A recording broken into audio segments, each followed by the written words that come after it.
அண்மை செய்தியையும் பார்த்துக் கொண்டிருக்கிறோம். தொடர்ந்து வாக்குப்பதிவு நடைபெற்றுக் கொண்டிருக்கக்கூடிய நிலையில் வாணியம்பாடி அருகே திமுக அதிமுகவினரிடையே மோதல் ஏற்பட்டிருக்கிறது. இது தொடர்பான கூடுதல் விவரங்களோடு இணைகிறார் செய்தியாளர் வெங்கடேசன். வெங்கடேசன், விவரங்கள் என்ன காரணத்திற்காக இந்த மோதல் ஏற்பட்டது? பாலவேல், தமிழக சட்டமன்ற பொதுத் தேர்தலானது வாக்குப்பதிவு இன்று காலையில் இருந்து விறுவிறுப்பாக நடைபெற்று வரக்கூடிய நிலையில் திருப்பத்தூர் மாவட்டம் வாணியம்பாடி சட்டமன்ற தொகுதிக்குட்பட்ட வள்ளிப்பட்டு கிராமத்தில் உள்ள ஊராட்சி ஒன்றிய துவக்கப்பள்ளியில் 194 வாக்குச்சாவடி மையத்தில் திமுக கூட்டணி கட்சியை சார்ந்த இந்திய யூனியன் முஸ்லீம் லீக் வேட்பாளர் அந்த வாக்குப்பதிவு நடைபெறும் இடத்திற்கு சென்றுள்ளார். அப்பொழுது அவருடன் திமுகவினர் சென்றுள்ளனர்.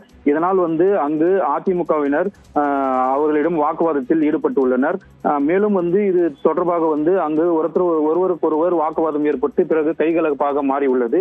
இதனால் அங்கு அதிமுகவினர் திமுகவினர் மீது நடவடிக்கை எடுக்க வேண்டும் எனவும் அவர்களை கைது செய்ய வேண்டும் என சாலை மறியலில் ஈடுபட்டனர். பின்னர் அதன் பிறகாக திருப்பத்தூர் மாவட்ட காவல் கண்காணிப்பாளர் ஷியாமலா தேவி உடனடியாக சம்பவ இடத்திற்கு சென்று அவரிடம் பேச்சுவார்த்தை நடத்தி இங்கிருந்து கலந்து செல்லுமாறு அறிவுறுத்தினர். அவர் கலந்து செல்லுமாறு அறிவுறுத்தின அடிப்படையில் அங்கிருந்து அதிமுக கலந்து சென்றார். இருந்த போதிலும் கூட அந்த பகுதியில் ஒரு பரபரப்பான சூழல் ஏற்பட்டது. இதனால் காயமடைந்த முன்னாள் சட்டமன்ற உறுப்பினர் கோவி சம்பத்குமார் மற்றும் அவருடன் இருந்த அதிமுகவினர் அங்கிருந்து காவல்துறையினர் அவரை ஆம்புலன்ஸ் மூலமாக மருத்துவமனைக்கு அனுப்பி வைத்துள்ளனர். அங்கு மருத்துவமனையில் அவர்களுக்கு சிகிச்சையானது வழங்கப்பட்டுள்ளது.